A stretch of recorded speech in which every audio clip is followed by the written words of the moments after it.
বাবা। সে বলে তাই, তাহলে তোমাদের ইমামকে ডাকো।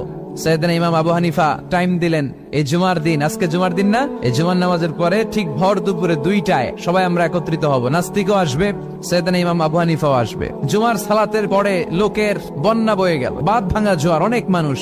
নাস্তিক এসেছে, লক্ষ লক্ষ লোক এসেছে, আসে নাই ইমাম আবু হানিফা। আসে না আধা ঘন্টা, 1 ঘন্টা, 2 ঘন্টা পরে আসছে। নাস্তিক বলে, এই তোমাদের ইমাম যার কোনো সময়ের জ্ঞানই নাই, এর সাথে কিসের তর্ক?